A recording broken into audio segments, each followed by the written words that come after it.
RCF et Radio Notre-Dame, le débat du jour. Il est 9h10 sur RCF et Radio Notre-Dame. Merci d'avoir choisi notre antenne pour le débat du jour. Chaque matin, 2 débatteurs, 3 sujets. Et ce matin, nous sommes avec Émile Ackermann. Bonjour. Rabbin, essayiste, cofondateur de la première communauté juive orthodoxe moderne de France. Et Éric Delège, bonjour. Bonjour. Rédacteur en chef du site Aletheia, aletheia.fr. Aletheia.org. J'avais un doute. Voilà. Vous avez 5 éditions différentes d'Aletheia en français. Et c'est aletheia.org sur lequel il faut aller. Merci Éric Delège. Et ce matin, on va commencer par parler de la présidentielle américaine, de Dauphren. Et oui, ça se rapproche. C'est toujours aussi inattendu, imprévisible, frontal, pourrait-on dire. On va demander à nos débatteurs ce qu'ils en attendent de cette élection présidentielle aux États-Unis, parce que le monde a les yeux rivés quand même sur Kamala Harris et Donald Trump. Et puis on parlera aussi de la catastrophe espagnole. Quelles leçons peut-on en tirer? L'Église est aussi présente pour venir en aide aux sinistrés. Aletheia d'ailleurs en a parlé sur son site. Et puis la fusillade de Poitiers. Y a-t-il une mexicanisation de la France? C'est une nouvelle formule, une nouvelle expression. Qu'est-ce à dire? Qu'entend-on par là? Et puis s'agit-il de la réalité? La fusillade de Poitiers dont vous avez entendu parler bien sûr notamment sur notre antenne. Eh bien on en parle de ces sujets jusqu'à 10h sur RCF et Radio Notre-Dame. Vous pouvez réagir à tout moment en nous envoyant un mail à l'adresse direct@radionotre-dame.com.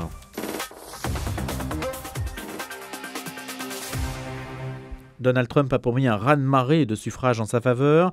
Kamala Harris, sur une estrade de campagne à l'Université du Michigan, a assuré de son côté que l'élan était dans son propre camp et que donc elle allait aussi surprendre. Reste qu'aucun sondage ne parvient à départager Kamala Harris et Donald Trump à 2 jours du scrutin. Jamais l'issue d'un duel présidentiel, semble-t-il, aux États-Unis n'avait été aussi imprévisible entre 2 candidats que tout oppose. Est-ce qu'on peut justement d'ailleurs...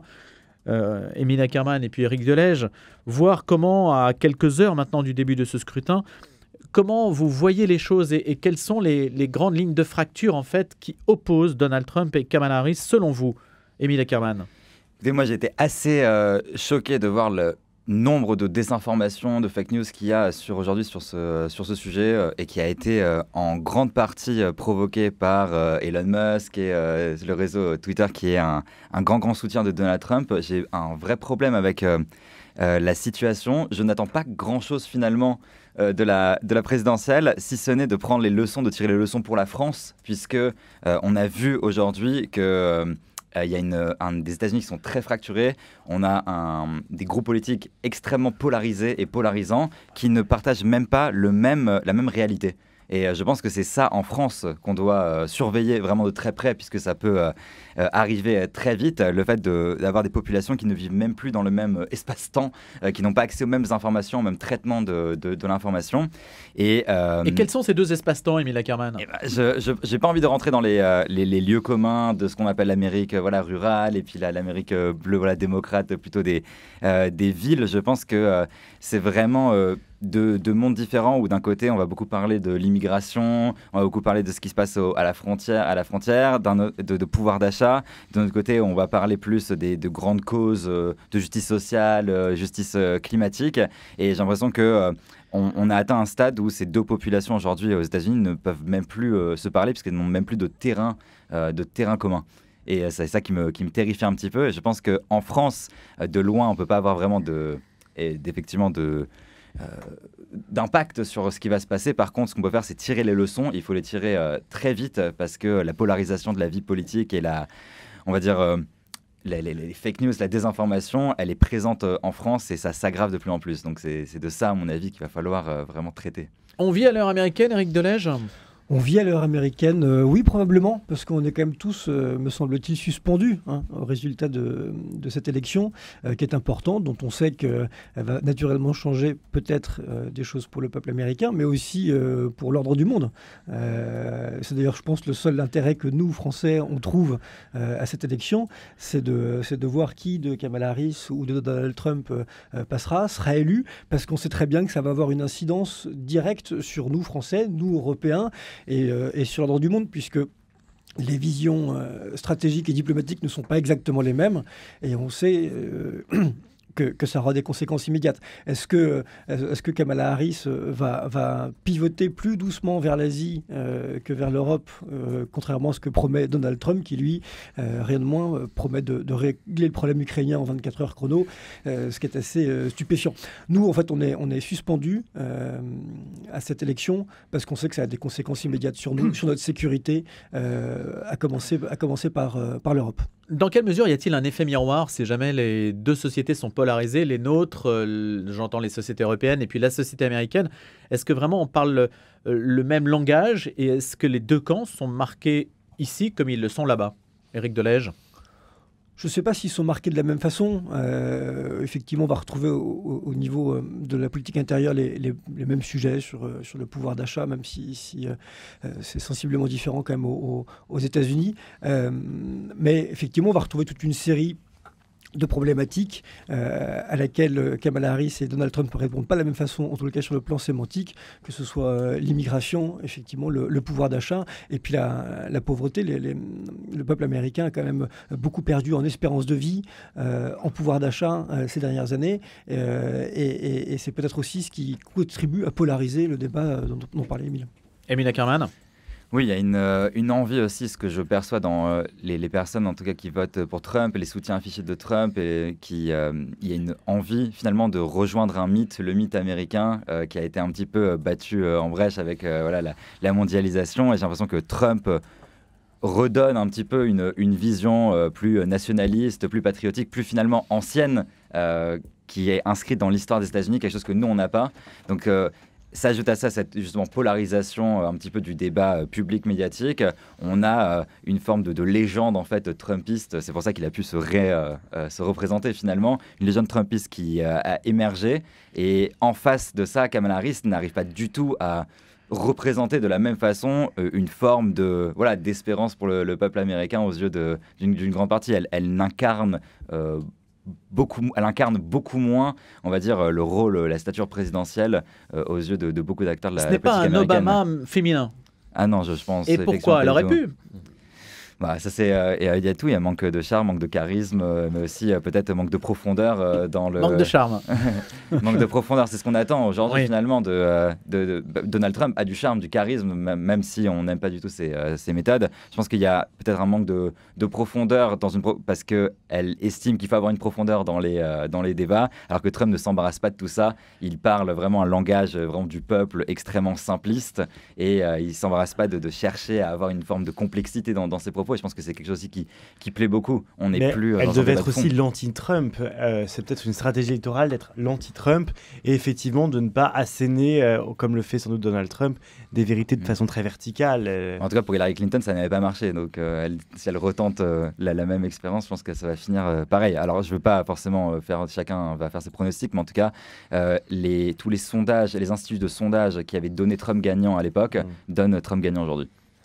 Éric Delège. Pour revenir sur le profil de Kamala Harris, ce qui est très surprenant, c'est aussi de voir comment elle a été choisie, presque par défaut. Donc lui demander d'être une Obama au féminin, c'est quand même un peu particulier. Moi, je crois que le Parti démocrate a une grande responsabilité là-dedans, d'avoir parié sur Joe Biden au début, alors qu'on savait qu'il était vieillissant, et puis remplacé au pied levé dans l'espace d'un week-end par Kamala Harris, sa vice-présidente, dont le charisme est certain, mais peut-être un petit peu discutable et pas complètement forcément en phase avec l'électorat même démocrate. Et c'est ce qu'on disait aussi justement sur la polarisation, c'est-à-dire que Joe Biden, Kamala Harris était censé représenter les centristes de gauche vis-à-vis de personnalités plus clivantes comme AOC et Bernie Sanders. Ces personnes-là ont été écartées justement au profit de Joe Biden et Kamala Harris, qui étaient censés être des personnalités rassembleurs, mais ça ne marche plus aujourd'hui d'être des personnalités rassembleuses. Alors pourquoi? C'est ça quand même. On veut des messages forts, on veut des personnalités vraiment dures, et le fait d'essayer on est tout le temps en train d'être finalement rattrapé sur son extrême, donc à gauche sur son extrême gauche, à droite sur son extrême droite. Et je pense que là, pour le coup, il y a vraiment un parallèle à faire aujourd'hui. En France, on a une exigence de pureté militante.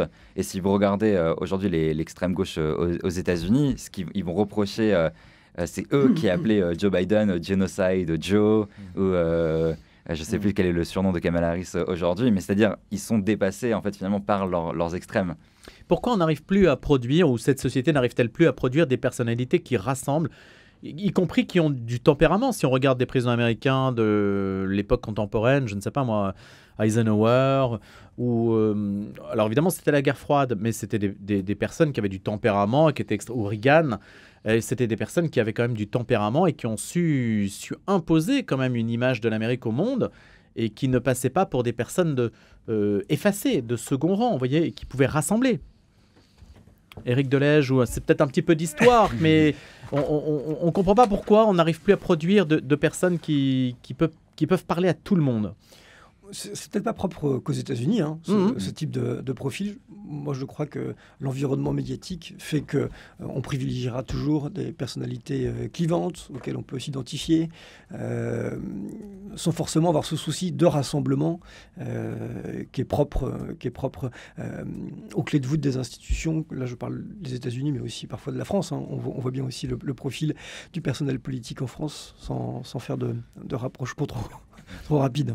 Oui, c'est peut-être vrai qu'il y a une grande responsabilité médiatique dans le sens où ce sont les paroles les plus fortes et les plus simples qui vont être le plus virales le plus vite possible. Et donc, un acteur politique ne voit pas véritablement d'intérêt à développer un discours de fond, en tout cas de manière publique, parce qu'il ne va pas trouver d'écho. Enfin, moi, je le vois à ma petite échelle sur Twitter. Si je dis des petites punchlines, je peux avoir 30 000 likes. Et si j'essaie de développer un thread d'une pensée quelconque, c'est beaucoup plus compliqué. On n'est pas encouragé aujourd'hui par le système des réseaux sociaux, le système médiatique, à développer une pensée, à rentrer en profondeur. C'est d'ailleurs tout à votre honneur qu'on soit que deux aujourd'hui, les invités, justement pour qu'on ait le temps de discuter. Mais si vous regardez aujourd'hui les plateaux où il y a, sur des BFM, il y a 8 personnes, CNews, il y en a 6 autour du plateau, c'est des échanges extrêmement rapides. On est passé au-delà de la génération zapping, mais on est toujours on va plutôt de pire en pire que... Nous, c'est l'inverse. On regarde vraiment attentivement ce que vous pouvez dire et comment vous pouvez faire grandir le jugement. Il y a une dimension... et les auditeurs peuvent réagir, j'allais dire, direct@radionotre-dame.com. Ça réagit sur Valence, on en parlera. Mais on attend vos retours et vos réactions sur ce débat autour de l'élection américaine, Louis.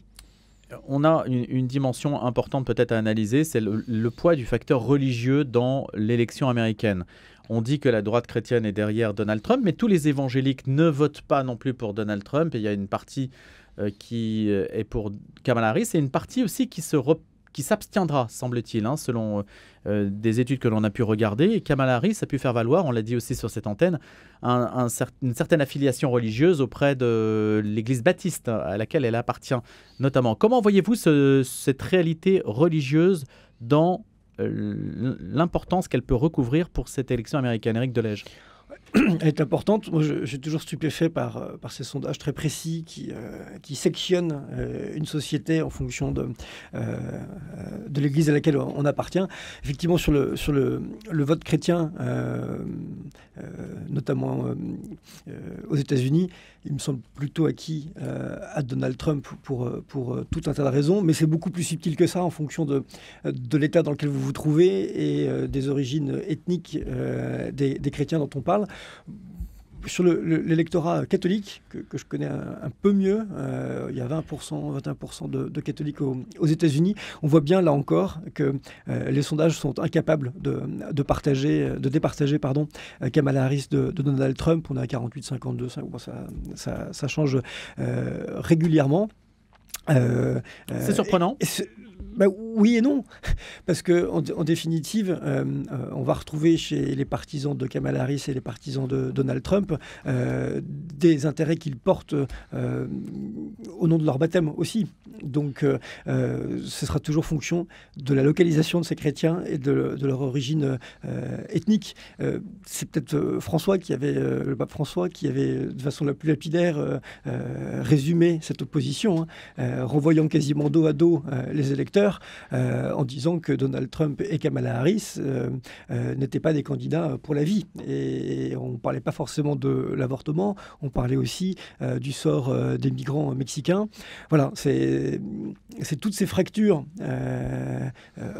auxquelles sont confrontées la société américaine qui sont incarnées alternativement par Donald Trump et Kamala Harris. Mais il y a un prisme, en tout cas à l'intérieur de l'Église, qui montre une tension entre l'Église américaine et le Vatican et le pape François. On voit surtout ça, cet aspect-là, comme s'il y avait une opposition plus directe entre les deux mondes. Peut-être au niveau de l'épiscopat, Oui. pas forcément au niveau des pratiquants, me semble-t-il. Moi, je vais vous Émile parler de ce que Ackerman. je connais, c'est-à-dire des chiffres plutôt de la communauté juive aujourd'hui aux États-Unis. On sait qu'à l'époque, sur 80% des juifs américains avaient voté pour la candidate démocrate, mais 80% des juifs orthodoxes avaient voté pour Trump. Et bon, peut-être qu'il y a un prisme aussi à voir entre conservatisme et progressisme dans tous les cas, c'est-à-dire plus on est affilié à on va dire une église ou une synagogue ou voilà, n'importe une mosquée plus ou moins progressiste, on va aller se diriger vers les candidats progressistes, et plus on est dans une vision religieuse qui est conservatrice, on va aller avoir tendance à se porter sur les candidats qui ont l'air en tout cas de porter des valeurs conservatrices, même si moi je suis assez sceptique sur les valeurs que porte Donald Trump en termes de religiosité ou de... C'est-à-dire c'est-à-dire que c'est pas une personne qui a un comportement qu'on attend d'une personne, qu'elle soit chrétienne Au pratiquante. moment où il avait fait l'objet d'une tentative d'assassinat, sa première réaction avait été de dire « Dieu m'a sauvé ». Oui, bon, ça c'est facile, Dieu est toujours avec nous. Il y a beaucoup de gens qui disaient Dieu est avec nous, que ce soit dans l'histoire, et pas forcément les meilleurs. C'est facile a posteriori quand il nous arrivait quelque chose de bien de le dire. En tout cas, voilà, il a eu toutes ces affaires de mœurs, je pense notamment à ça. C'est pas quelqu'un qui représente son électorat chrétien ou juif, c'est pas quelqu'un qui représente ses valeurs. Il y a souvent une forme de séparation entre ce qu'il va afficher comme valeur ou comme projet de société et ce que lui va faire dans sa vie privée. On a du mal à évaluer d'ailleurs l'abstention qui résultera de ce regard. Potentiellement. Sur lui. En tout cas, aux États-Unis, j'ai l'impression qu'il y a beaucoup plus qu'un pays quand même plus puritain au départ. Il y avait beaucoup plus d'attentes jusqu'à Trump du comportement que pouvait avoir un candidat, alors qu'en France, il faut quand même beaucoup en termes d'histoire de mœurs ou de vol, ou de détournement de fonds pour qu'un candidat soit écarté. Le rapport au Proche-Orient peut jouer sur cette élection. Clairement, c'est-à-dire que Trump s'affiche comme étant le plus pro-israélien des Israéliens, des pro-israéliens, donc il promet à la communauté juive le fait qu'il va les protéger, donc il renverse, un petit peu, c'est Bruno Carsanti qui disait ça, que finalement il renverse l'histoire, il revient en arrière, où il promet aux juifs la protection du souverain et non plus la protection par le droit, alors que Kamala Harris, elle s'est affichée comme pro-israélienne dans le sens américain, où c'est la norme, mais déjà un petit peu plus dans la complexité et dans une approche qui n'est pas unilatérale, et ça fait beaucoup de mal pour certaines personnes de la communauté juive qui auraient pu voter pour Kamala Harris, étant donné post-7 octobre. Il y a eu quand même tout un plan de la communauté juive qui a fait chacun un pas à droite, peu importe de là où ils étaient, tout le monde a fait un petit peu un pas à droite du fait de la menace qu'ils ont ressentie en Israël, mais aussi sur les campus américains, et à la réponse du pouvoir qui, à leurs yeux, n'a pas été à la hauteur. Et là, on verra aussi les conséquences de l'actualité sur le vote américain. Dans quelques heures, en fait, les choses commencent. Effectivement, et après la pause, dans quelques minutes, cette fois, on va continuer à parler avec nos deux débatteurs de la catastrophe espagnole. Ce qui s'est passé à Valence, plus de 217 victimes des inondations, c'est ce qu'indiquaient ce matin les derniers bilans, même si de nombreuses personnes sont encore portées disparues. Comment s'adapter à ces changements climatiques? Dites-le nous par mail, votre réaction sur cette catastrophe espagnole, direct@rcf.fr et direct@radionotre-dame.com. On en parle avec Émile Ackerman, rabbin, essayiste, cofondateur de la première communauté juive orthodoxe moderne de France, et Éric Delège, il est rédacteur en chef du site Aletheia. Rendez-vous sur aletheia.org.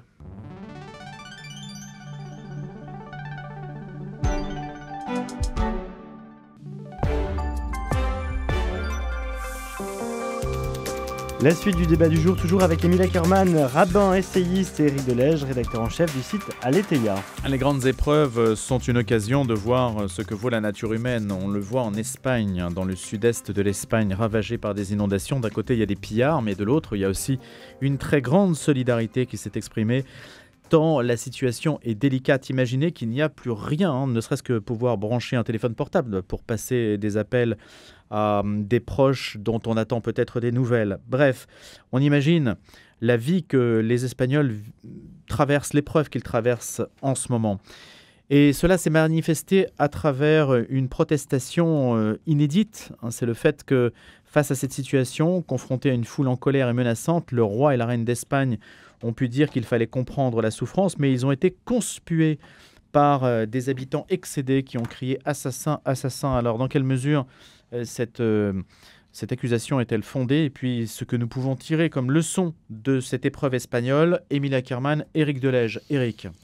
On parle d'une terrible épreuve quand même pour l'Espagne et la ville de Valence et sa région.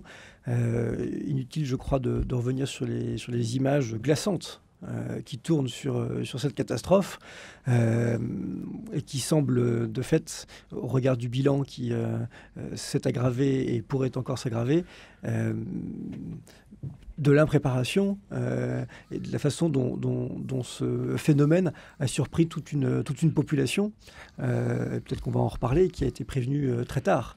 Ce qui est certain, et sans forcément nommer les responsables, c'est qu'il y a eu un problème dans l'alerte aux populations de ce phénomène, et pas seulement par son ampleur, mais juste pour que les gens aillent se mettre en sécurité.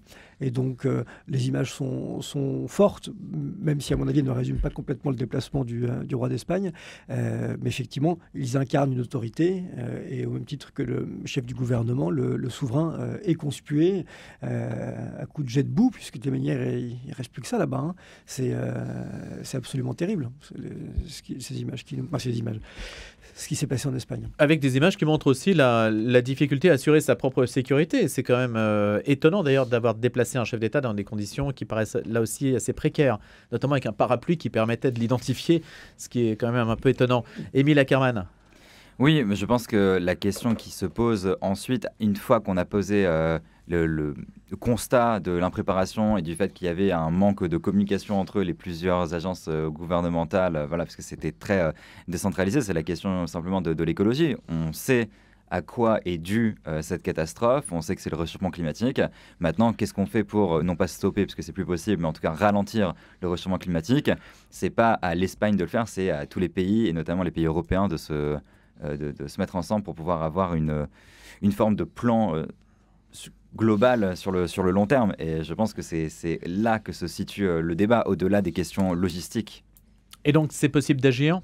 Ou d'une certaine façon, on dit ça parce qu'il faut le dire? Non, c'est toujours possible d'agir. La question, c'est plus on tarde, moins on peut faire grand-chose. Moi, personnellement, je crois aussi, de l'autre côté, que la technologie nous permettra sur le long terme d'aller encore plus loin dans la lutte contre le réchauffement climatique. Mais en tout cas, aujourd'hui, quand il n'y a pas assez de technologies qui sont mises en place, qui sont disponibles pour pouvoir vraiment lutter activement contre le réchauffement climatique, eh ben, il faut faire ce qu'on peut faire, et on sait ce qu'on peut faire. La question, c'est la volonté. Il y a au niveau national et international, il y a non seulement des politiques à mettre en place, mais aussi des pressions peut-être internationales à mettre en place sur les pays les plus polluants. Le sujet fait largement réagir les auditeurs qui sont nombreux à pointer la responsabilité du gouvernement espagnol. Mais Bernard, qui nous écoute depuis Marcq-en-Barœul, près de Lille, se rappelle des inondations dans le Nord-Pas-de-Calais. Dans le cas des inondations dans le nord-ouest du Pas-de-Calais, dit-il, les permis de construire accordés dans des zones notoirement inondables aboutissent au désespoir actuel des habitants. Quand on dit ce que peut mettre en place le gouvernement, c'est parfois des années en amont, Éric Delège. Même pour revenir sur ce que vient de dire Émile, il y a peut-être des solutions au niveau international et national à trouver, mais aussi au niveau local. Ils ont beaucoup de mérite, mais les élus locaux sont aussi concernés au premier chef par une catastrophe comme celle-là. Est-ce que je préfère développer ma ville au risque d'artificialiser les sols ou de développer des permis de construire, même si c'est pas exactement comme ça que ça se passe, dans des zones inondables? Effectivement, il y a un enjeu de développement économique qui s'oppose à un enjeu écologique. Et les deux ne correspondent pas forcément, et on l'a bien vu sur ce qui s'est passé à Valence. On part d'un terrain très sec, largement artificialisé par l'agrandissement de la ville de Valence, qui ne doit son salut qu'à des grands aménagements, qui doit en tous les cas une partie de son salut à des grands aménagements qui ont plus de 50 ans.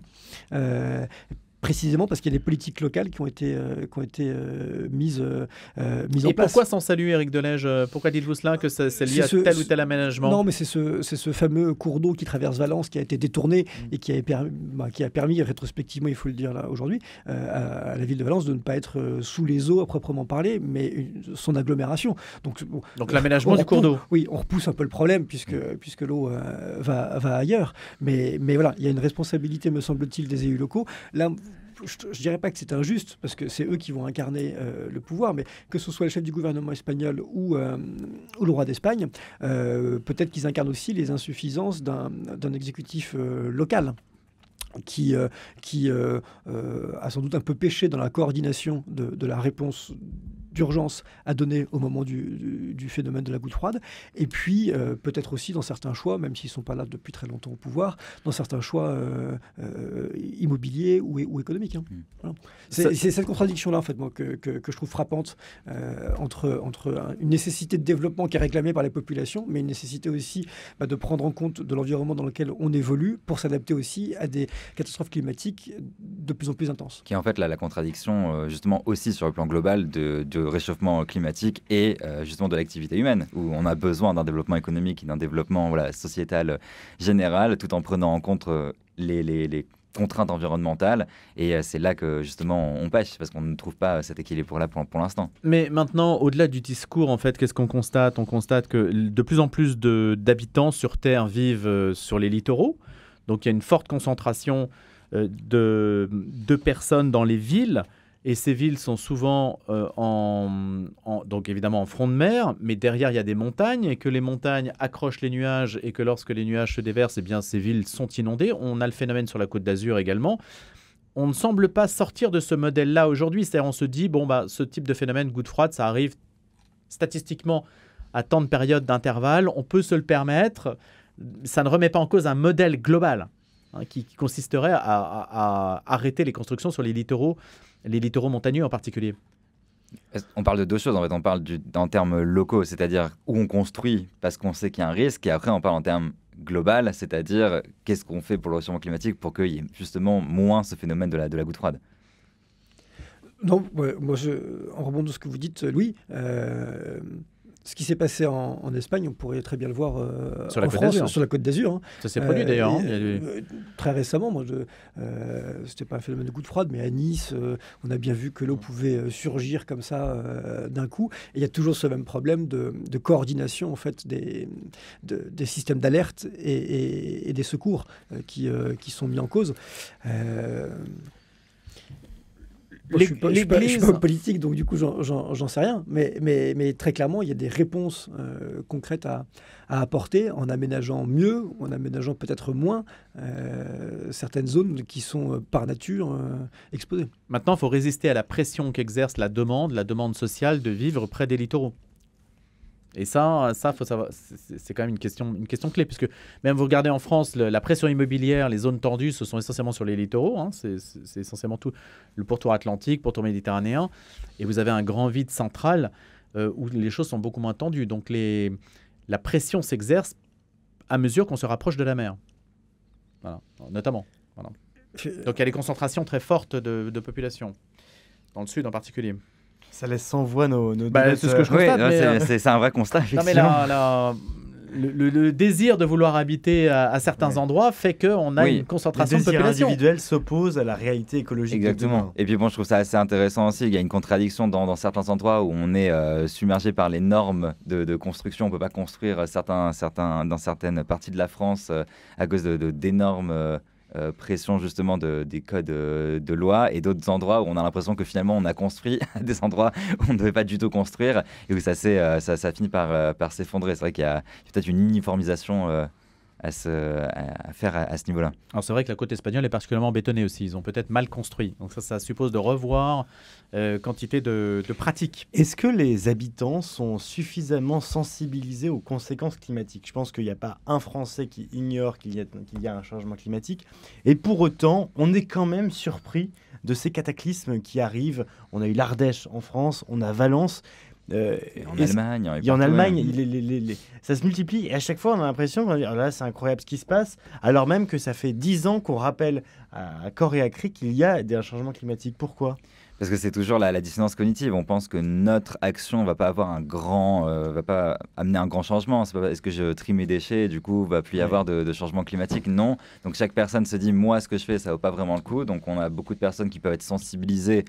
Voilà, la télé sur les réseaux, mais est-ce que eux-mêmes ça va induire un grand changement dans leur confort a priori, non. Il y a vraiment que dans certains cercles vraiment très très militants qui vont changer totalement, radicalement leur quotidien, leur mode de vie. Mais la plupart des gens veulent juste vivre normalement avec un certain confort sans se poser la question. Et j'en fais partie aussi. On fait sûrement jamais assez pour ça. Mais qu'est-ce que vous changeriez dans votre mode de vie, honnêtement, si vous deviez faire quelque chose qui va dans le sens de ce que vous dites, Émile Ackermann?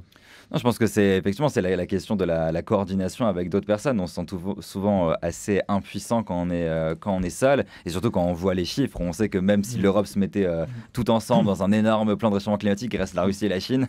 Et du coup, qu'est-ce qu'on fait? Notre part est marginale. Exactement. Le pape François a publié de nombreux textes sur l'écologie. Je pense notamment à Laudato Si et Laudate Deum. Émile Ackermann, vous êtes rabbin.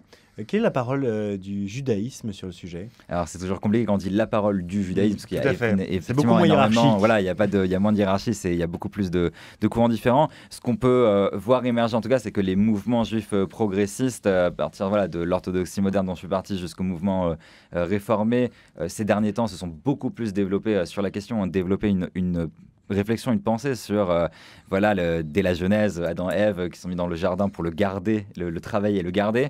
Donc c'est cette idée de double responsabilité, on a le droit de jouir, on a même le droit il y a écrit en hébreu Ripshua, de dominer la terre, on a le droit de lui faire violence pour qu'elle produise ses fruits, et en même temps on a un autre devoir qui est le devoir de la préserver. Et je pense que c'est vraiment la tension dont on parlait tout à l'heure, c'est la tension de cet équilibre-là, de est-ce que j'ai le droit de faire violence à la terre, jusqu'à quel point, parce qu'il ne faut pas que je l'abîme. On a des textes très anciens déjà avant même le Moyen-Âge, qui mettent en scène Dieu qui promène Adam dans le jardin d'Éden en lui disant fais gaffe parce que si tu le détruis, il n'y a personne après toi pour le réparer. Donc t'es le premier, t'es le dernier là, à en profiter si tu Et des textes émanant du judaïsme? Et des textes émanant du judaïsme, voilà, le Midrash qui date même du 6e siècle de notre ère. Donc on a vraiment des textes très anciens qui aujourd'hui reviennent au goût du jour, qui sont utilisés par les rabbins de tendance un petit peu plus progressiste pour développer un discours écologique.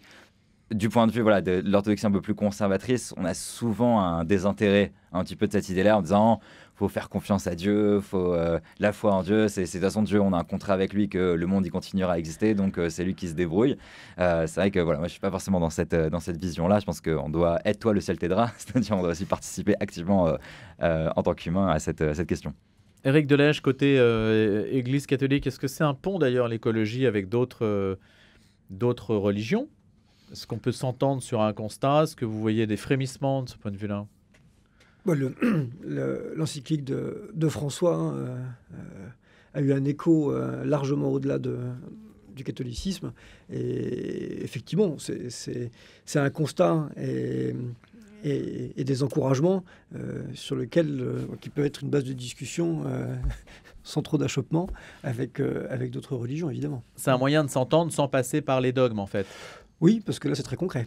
On avait fait, même dans ma synagogue, un événement interreligieux, justement, avec des associations écologiques interreligieuses. Et vous êtes invité sur le sujet, Émile Ackermann? Oui, ça m'arrive, même parfois il y a une association qui s'appelle Greenpeace, qui est aussi une association qui fait beaucoup d'événements, une association militante interreligieuse qui fait beaucoup d'événements pour alerter justement sur le changement climatique et des actions... Qui est distinct de l'ONG. Qui est distinct de l'ONG Greenpeace. Greenfaith, pardon. Voilà, oui. Greenfaith, pardon, effectivement. Greenfaith, oui, pardon. Oui, c'est ça. Je n'en avais pas entendu parler, je me suis dit... Une association Greenfaith, qui alerte, qui est une association militante interreligieuse qui alerte sur ces sujets-là et qui fait même des actions parfois militantes, notamment contre Total et leur projet de pipeline récemment. Et on continue d'en parler évidemment sur notamment. RCF et Radio Notre-Dame. Continuez aussi à réagir direct@rcf.fr et direct@radionotre-dame.com et Louis Dauphren, on continue de parler de ces on va aller au sujets Mexique. Eh ben on part au Mexique. Non, on va à Poitiers en fait. Mais c'est peut-être la même chose. Eh bien, on regarde ça tout de suite. Poitiers et le Mexique, ça n'est pas tout à fait la même chose. C'est pas, c'est pas moi qui le dis. C'est pas moi qui le dis. Mexicanisation du pays. C'est Bruno Retailleau qui a utilisé ces termes. Point de bascule face au narcotrafic. Il a promis à Rennes une guerre longue sans merci contre les trafics de drogue, passant notamment par un texte législatif au début de l'année prochaine. Les narcotrafiquants sont partout en milieu urbain, mais aussi, je viens de le voir, en milieu rural. Ils n'ont plus de limites. Et Poitiers, ce qui s'est passé, la fusillade qui a impliqué des centaines de personnes, eh bien, avec un décès d'une personne qui n'est pas liée directement. C'est ce que nous a dit, sa famille, ce qu'a dit sa famille. L'adolescent tué n'était pas un délinquant. Eh bien, en tout cas, le phénomène évidemment, est rattaché à l'importance qu'a le trafic de drogue dans notre pays. Et c'est comme ça que les choses sont interprétées. Mexicanisation, Éric Delège, Émile Ackermann. Comment faut-il interpréter ce terme, Éric ? Moi, je trouve le terme un petit peu fort, mais peut-être qu'on en a besoin pour se rendre compte de la réalité dont on parle. Mexicanisation, j'imagine que M. Retailleau n'est peut-être pas encore allé au Mexique, mais effectivement, c'est d'une extrême violence et ça gangrène toute la société. Là, me semble-t-il, on a des phénomènes éloquents, choquants, parce qu'ils touchent de très jeunes personnes aussi, bien souvent, mais qui démontrent très clairement que la gangrène fait son chemin. Voilà, que ce soit à Poitiers, à Rennes ou quoi que ce soit, il y a des victimes. Voilà. Mexicanisation, c'est un terme peut-être un petit peu fort, mais susceptible, ça renvoie à la guerre des gangs. Oui, mais susceptible de nous faire prendre conscience de ce qui est en train de se passer. Et d'ailleurs, c'est pas inintéressant de voir que le ministre de l'Intérieur et de la Justice, dans le cas le garde des Sceaux, travaillent, semble-t-il, à y apporter une réponse. Là, ils sont attendus tous les deux pour une visite commune à Marseille pour précisément faire des grandes annonces, en tout cas quelques annonces qui permettraient de lutter plus efficacement contre cette gangrène qui touche, vous le soulignez Louis, des quartiers, des villes et un environnement rural. C'est ça ce qui trouble et choque énormément les gens. C'est qu'en fait, c'est pas l'affaire des cités de Seine-Saint-Denis. Hein. Habituellement, c'était Marseille qui était essentiellement désigné comme étant le lieu où l'on faisait une comptabilité macabre des heurts liées au trafic de drogue. Émile Ackermann. Moi, je ne comprends pas pourquoi on n'a pas pris encore les leçons de la lutte contre la drogue aux États-Unis à l'époque. On voit que ça ne marche pas. On est le pays en France où, par exemple, on consomme le plus de cannabis. En Europe, on est le pays d'Europe où on consomme plus de cannabis et on a la politique la plus répressive sur le cannabis aussi en Europe. Je pense que la répression ne marche pas. On s'attaque aux petites mains, en fait. On envoie énormément de fonctionnaires de police arrêter des petits dealers et des petits consommateurs de rue juste pour faire des tweets et des communiqués de presse qui ne mènent absolument à rien. Je pense qu'on est vraiment on se trompe totalement de politique vis-à-vis de la drogue en France et c'est aussi ça en partie, pas pour déresponsabiliser les gros acteurs qui ont du sang sur les mains, mais c'est aussi ça en partie qui permet à la violence de se développer, c'est-à-dire que la police ne va pas aux bons endroits, on s'éparpille beaucoup trop et surtout, c'est-à-dire qu'il y a des drogues qui sont plus dangereuses que d'autres. On pourrait faire beaucoup plus de prévention, notamment je pense en légalisant le cannabis. Vous, Émile Ackermann, vous êtes favorable à la dépénalisation du cannabis Dépénalisation, voire légalisation. Dans tous les cas, je pense que les personnes qui font du mal à personne, justement avec un contrôle peut-être même de la qualité, on aurait beaucoup plus de policiers disponibles pour s'attaquer aux drogues qui, elles, font beaucoup plus de mal à la société. Lesquelles ? Aux grandes mains. Je pense notamment les drogues qui tuent, c'est-à-dire ce qu'on appelle les drogues dures. Drogue de synthèse. Drogue de synthèse, héroïne, cocaïne et aussi ce qui arrive en France, qui a fait beaucoup de mal aux États-Unis, la drogue zombie et puis le crack, etc., qu'on a en France malheureusement. Ces drogues-là, il faut les traiter. Aussi, il faut prendre les exemples d'autres pays européens qui parlent non seulement, qui ne font pas que de la répression, mais qui font aussi beaucoup de prévention et qui traitent les problèmes de drogue vis-à-vis des problèmes de santé. C'est des problématiques de santé publique et pas que des problèmes de délinquance. Je pense que si on écoute le Emmanuel Macron de 2016 qui disait qu'il allait lancer ce sujet-là de la légalisation et le Emmanuel Macron qui nomme Bruno Retailleau ou Gérald Darmanin qui met en place des amendes, je ne comprends pas ce qui s'est passé entre les deux. Je pense qu'il y a vraiment une incohérence et on se trompe totalement de chemin quand on regarde le Portugal, quand on regarde la Hollande. Vraiment, je ne comprends pas pourquoi en France on est encore bloqué dans les États-Unis des années 80. Éric Delège. Sans entrer dans le débat sur la légalisation, parce que je ne pense pas qu'on soit exactement du même avis. Moi, je pense que ce qui est intéressant, là, dans la séquence actuelle, qui est dramatique, c'est de voir que, manifestement, le gouvernement et l'attelage Bruno Retailleau, Didier Migaud semblent décider en fait, à trouver d'autres moyens de lutter. sans que ce soit forcément une réponse répressive à proprement parler, mais à s'attaquer à d'autres points, notamment en réorganisant en fait l'OFAST, une grande agence de lutte contre les drogues, mais pas seulement, mais aussi en s'attaquant précisément aux gros bras et pas seulement aux petites mains, avec une arme qui est redoutablement efficace, qui est l'arme fiscale. Enfin, que tu m'expliques pourquoi tu as une aussi belle voiture. Voilà. C'est comme ça qu'Al Capone est tombé. Et c'est comme ça qu'Al Capone est tombé, et c'est d'ailleurs un exemple que cite Bruno Retailleau aussi. Donc moi, je suis assez impatient de voir ce qui va être dit à Marseille sur ce sujet-là, puisque le garde des Sceaux et le ministre de l'Intérieur sont attendus sur ce sujet-là, qui est une vraie inquiétude et qui n'est pas seulement impalpable, parce que maintenant ça se voit, il y a des fusillades, il y a des morts dans toutes les villes de France. Il y a 2 services qui passent en premier dans ce type de sujet. Sont les douanes d'abord. Les douanes ont un pouvoir exorbitant. Et puis le fisc. Le fisc, normalement, se sert. Quand il y a un trafic, il demande sa quote-part, en fait, de l'argent qui a été gagné, logiquement. Donc ça peut être une arme effectivement utile. Mais alors quand le député macroniste Carl Olive plaide pour l'envoi de l'armée dans certains quartiers touchés par le trafic de drogue pour provoquer un véritable électrochoc dans ce pays, c'est un député macroniste, Carl Olive, qui le dit.